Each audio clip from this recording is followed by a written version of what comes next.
ওং হিরিং হরং নীলকণ্ঠায় ভগবতে রুদ্রায় নমো শিবায়। আমি জ্যোতিষী শ্রী শীতল কুমার। আজকের বিষয় কর্কট রাশিফল অক্টোবর 2024। তো আজকের বিষয় শুরু করার আগে আমি আবার আপনাদের মনে করে দিতে চাই, আমার বিষয়গুলো বা ভিডিওগুলো সুন্দরভাবে আপডেট পাওয়ার জন্য অবশ্যই সাবস্ক্রাইব করে দেবেন এবং ভালো লাগলে লাইক ও শেয়ার করে দেবেন। তো আজকের বিষয় কর্কট রাশিফল অক্টোবর 2024। এবং সবার প্রথমে আমরা এই রাশির জাতক বা জাতিকাদের শরীর স্বাস্থ্য নিয়ে আলোচনা করব। তারপর আমরা এডুকেশন বা পড়াশোনার ব্যাপারটা আলোচনা করব। তারপর আমরা প্রেম প্রণয় সম্পর্ক, দাম্পত্য রিলেশন, ব্যবসা বাণিজ্য, ভাগ্য, কর্ম, এই সমস্ত ব্যাপার নিয়ে আজকে আমরা আলোচনা করব। এবং টোটাল আলোচনাটাই হচ্ছে আমাদের গোচর ভিত্তিক আলোচনা বা বর্তমান সময় কোন গ্রহের পজিশন কোথায় আছে তার ভিত্তিতে আলোচনা। তো সেই ক্ষেত্রে আমরা সবার প্রথমে গ্রহের পজিশানগুলো আমরা জেনে নেব। সেই ক্ষেত্রে কর্কট রাশিকে ফার্স্ট হাউসে হলে ফার্স্ট হাউসে কোনো গ্রহ নেই, কিন্তু থার্ড হাউসে বুধ, রবি এবং কেতু অবস্থান করছে। বুধ 10 তারিখে ফোর্থ হাউসে প্রবেশ করবে, রবি 17 তারিখে ফোর্থ হাউসে প্রবেশ করবে। ফোর্থ হাউসে শুক্র অবস্থান করছে, শুক্র 13 তারিখে ফিফথ হাউসে প্রবেশ করবে। শনি অষ্টম ঘরে অবস্থান করছে, রাহু নবম ঘরে অবস্থান করছে এবং বৃহস্পতি কিন্তু একাদশে এবং মঙ্গল দ্বাদশে অবস্থান করছে। আর মঙ্গল 20 তারিখে কিন্তু ফার্স্ট হাউসে প্রবেশ করবে। এই হচ্ছে গ্রহের কর্কট রাশির জাতক বা জাতিকাদের অক্টোবর মাসে গ্রহের পজিশন। তো এর ভিত্তিতে কিন্তু টোটাল আলোচনাটা করব। তো সবার প্রথমে আমরা শরীর স্বাস্থ্য নিয়ে আলোচনা করব। শরীর স্বাস্থ্য আমরা ফার্স্ট হাউস থেকে বিচার করি, তাহলে ফার্স্ট হাউসের লর্ডকে, ফার্স্ট হাউসের লর্ড কিন্তু চন্দ্র। সেই চন্দ্র কিন্তু ফাস্ট মুভিং গ্রহ, সোয়া দুদিন প্রত্যেকটা ঘরে অবস্থান করে এবং তার সঙ্গে যেহেতু সোয়া দুদিন ধরে অবস্থান করে, কখনো ভালো ফল দেবে চন্দ্র, কখনো কিন্তু খারাপ ফল দেবে। তো যখন যখন চন্দ্র 6, 8, 12 কম্বিনেশনে আসে তখন অবশ্যই কিন্তু ভালো ফল হয় না, কারণ 6, 8, 12 ঘরটা হচ্ছে নেগেটিভ ঘর। তো সেই দিক থেকে 12 নম্বর ঘরে অবস্থান করছে কে? 12 নম্বর ঘরে কিন্তু অবস্থান করছে মঙ্গল। এবং এবং যে 6 হাউসের লর্ডকে বৃহস্পতি, সেই বৃহস্পতি কিন্তু একাদশ স্থানে অবস্থান করছে, যার জন্য কিন্তু বলা যেতে পারে যে কোথাও একটা শরীরের নিম্নাঙ্গে কিন্তু একটু সমস্যা আসতে পারে। তো সেই যে সমস্যা সেটা অবশ্যই 20 তারিখের পরে কিন্তু আবার রিকভারি হয়ে যাবে, কিন্তু তার আগে শরীরের নিম্নাঙ্গে একটু সমস্যা আসতে পারে। অনেক সময় ছোটোখাটো ব্লাড রিলেটেড সমস্যা, চোটাঘাত লাগা, টুকটাক সেই ধরনের ব্যাপারও কিন্তু হওয়ার সম্ভাবনা আছে।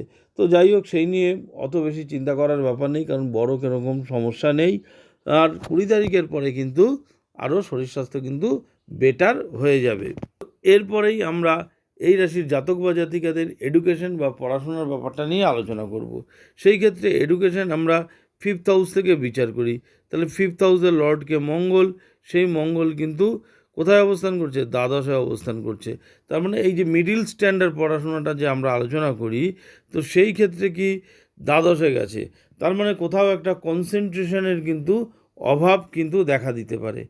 কিন্তু যারা মাধ্যমিক পর্যন্ত পড়াশোনা করছেন সেই ক্ষেত্রে আমরা ফোর্থ হাউস থেকে বিচার করি, তাহলে ফোর্থ হাউসের লর্ডকে শুক্র, সে কিন্তু ফোর্থ হাউসেই অবস্থান করছে এবং 13 তারিখে ফিফথ হাউসে প্রবেশ করবে। তাদের ক্ষেত্রে কিন্তু পড়াশোনাটা পজিটিভ বা শুভ হওয়ার সম্ভাবনা আছে। কিন্তু তারপর থেকে যারা বিলো গ্র্যাজুয়েশন পর্যন্ত পড়াশোনা করছেন তাদের ক্ষেত্রে কিন্তু কোথাও কনসেন্ট্রেশনের অভাব কিন্তু দেখা দিতে পারে। তারপরে হায়ার স্টাডি আমরা 9th হাউস থেকে বিচার করি, সেই ক্ষেত্রে হায়ার স্টাডির ক্ষেত্রেও কিন্তু নবম স্থানে রাহু অবস্থান করছে এবং নবমপতি একাদশ স্থানে অবস্থান করছে। হায়ার স্টাডি হবে, কিন্তু কখনো কখনো রাহু কিন্তু ব্যাঘাত সৃষ্টি করবে। তবুও যারা হায়ার স্টাডি করছেন তাদের ক্ষেত্রে কিন্তু হয়তো একটু ডিলে হবে, কিন্তু ডিলে হলেও কিন্তু তাদের পড়াশোনা কিন্তু পজিটিভ অ্যাঙ্গেলেই যাবে। তো এরপরেই আমরা এই রাশির জাতক বা জাতিকাদের প্রেম প্রণয় সম্পর্ক নিয়ে আলোচনা করব। তাহলে প্রেম প্রণয় আমরা কোথা থেকে বিচার করি? প্রেম প্রণয় কিন্তু আমরা ফিফথ হাউস থেকে বিচার করি। তাহলে ফিফথ হাউসের লর্ডকে, ফিফথ হাউসের লর্ড কিন্তু মঙ্গল, সেই মঙ্গল কোথায় অবস্থান করছে? 12th হাউসে অবস্থান করছে। তাহলে মঙ্গল 12th হাউসে অবস্থান করছে, এটা কিন্তু অতটা পজিটিভ না। অর্থাৎ প্রেম প্রণয় সম্পর্কের ক্ষেত্রে আপনাদের যে অপোজিট পার্টনারের প্রতি একটু কিন্তু অ্যাগ্রেসিভ মনোভাব, একটু কোথাও একটা আন্ডারস্ট্যান্ডিংয়ের অভাব বাকবিতণ্ডা হতে পারে। তো এই ধরনের সমস্যা কিন্তু হতে পারে। কিন্তু মঙ্গল কিন্তু 20 তারিখে ফার্স্ট হাউসে প্রবেশ করবে। যদিও বা এই ফার্স্ট হাউসে মঙ্গল নিচস্থ, কিন্তু নিচস্থ হলেও কিন্তু আগের তুলনায় কিন্তু বেটার রেজাল্ট দেবে। সেই ক্ষেত্রে ধীরে ধীরে কিন্তু আবার আপনাদের মধ্যে আন্ডারস্ট্যান্ডিং বন্ডিং কিন্তু ধীরে ধীরে শুরু হয়ে যাবে। তো যাই হোক, এরপরেই আমরা এই রাশির জাতক বা জাতিকাদের বৈবাহিক সম্পর্ক নিয়ে আলোচনা করব। তাহলে বৈবাহিক সম্পর্ক আমরা 7th হাউস থেকে বিচার করি। তাহলে 7th হাউসের লর্ডকে, 7th হাউসের লর্ড কিন্তু শনি। সেই শনি অষ্টম ঘরে বকরি হয়ে অবস্থান করছে এবং শনি কিন্তু নিজস্ব ঘরে অবস্থান করছে এবং বকরি গ্রহ তার আগের ঘরের ফল দেয়, তো 7th হাউসের ফল দেবে। তো সেই দিক থেকে বলা যেতে পারে বৈবাহিক সম্পর্ক কিন্তু মোটামুটি ভালো থাকবে, কিন্তু ভালো থাকলেও কখনো কখনো হঠাৎ করে দেখা গেল আপনার অপোজিট পার্টনারের একটা এমন মুড হলো, একটা সামান্য ব্যাপারে হয়তো দেখা গেল বাকবিতণ্ডা তৈরি করে ফেললো।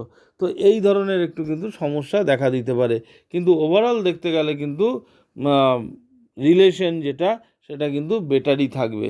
খালি মাঝে মধ্যে হয়তো দেখা গেল 2-1 দিন একটু প্রবলেম হতে পারে। তো সেই 2-1 দিন যদি আপনারা একটু আন্ডারস্ট্যান্ডিং করে নেন তাহলে আশা করা যায় কিন্তু ঠিকঠাকই থাকবে।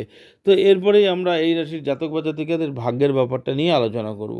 সেই ক্ষেত্রে দেখুন, ভাগ্য আমরা 9th হাউস থেকে বিচার করি। তাহলে 9th হাউসে কে বসে আছে? 9th হাউসে কিন্তু রাহু বসে আছে এবং 9th হাউসের লর্ডকে বৃহস্পতি, সে কিন্তু একাদশ স্থানেও বসে আছে। তার মানে বৃহস্পতি কিন্তু শুভ এবং একাদশ স্থানে, নবমপতি একাদশ স্থানে অবস্থান করা, যেটা অনেক পজিটিভ কিন্তু রেজাল্ট দেয়। অর্থাৎ ভাগ্য আপনাকে সাথ দেবে, গুরু আপনাকে কিন্তু সাথ দেবে। লাক রিলেটেড যদি কোনো কাজ থাকে আপনি করতে পারেন, কিন্তু রাহু যেহেতু নবম স্থানে, রাহু কিন্তু মাঝে মধ্যেই কিন্তু সেই যে লাক, ভাগ্য, তাকে কিন্তু ডিলে করে দেবে। অর্থাৎ মাঝে মধ্যে দেখা গেল কোনো কাজ আপনার স্মুথলি দেখা গেল দ্রুত হয়ে যাওয়ার কথা, সেই কাজটা দ্রুত না হয়ে অনেক দিন ঝুলে ঝুলে ধীরে ধীরে ধীরে ধীরে কিন্তু সেই কাজটা সম্পন্ন হলো। তো এই ধরনের কিন্তু সমস্যা আসতে পারে। তাছাড়া ওভারঅল কিন্তু লাক আপনাকে সাথ দেবে। তার সঙ্গে আমি যদি ব্যবসা বাণিজ্যের কথা আলোচনা করি, সেই ক্ষেত্রেও দেখুন ব্যবসা বাণিজ্য আমরা 7th হাউস থেকে বিচার করি। 7th হাউসের লর্ড শনি সে অষ্টম ঘরে থাকলেও নিজস্ব ঘরে অবস্থান করছে এবং বকরি হওয়াতে সে কিন্তু 7th-এর রেজাল্ট দেবে। তো সেই দিক থেকে বলা যেতে পারে ব্যবসা বাণিজ্য আপনার ভালো হবে। এবং ইন জেনারেল যে ব্যবসা বাণিজ্যকারক গ্রহ বুধ, সেই বুধও 10 তারিখে 4th হাউসে অর্থাৎ কেন্দ্রে প্রবেশ করবে। তার আগে পর্যন্ত কিন্তু 3rd হাউসে আছে, অর্থাৎ নিজস্ব ঘরে আছে।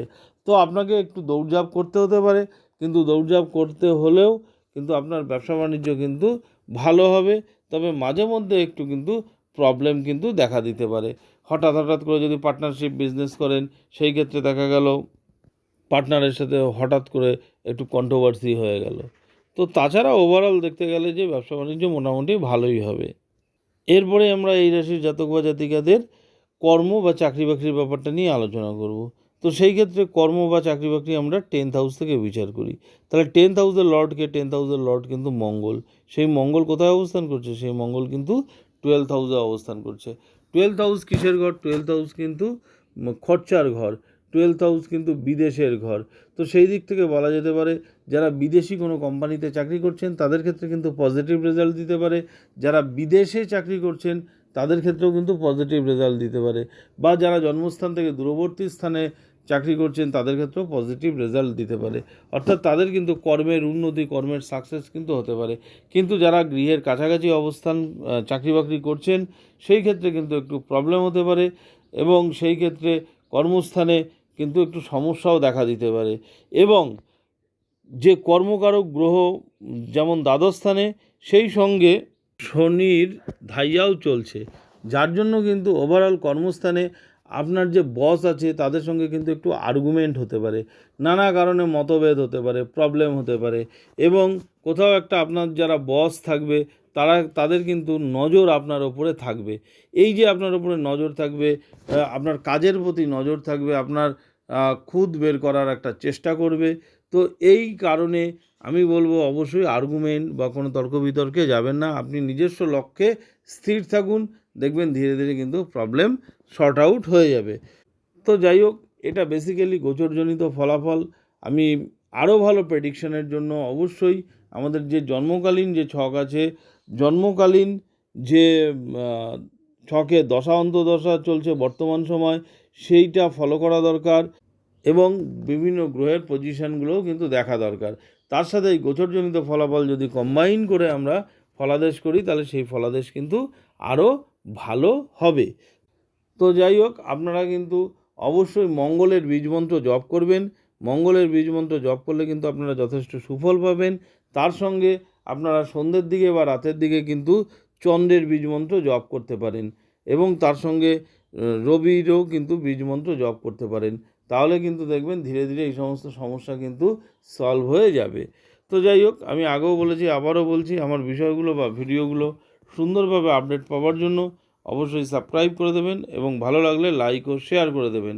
আবার আগামী দিনে নতুন ভিডিও নিয়ে আপনাদের সামনে উপস্থিত হব। ধন্যবাদ।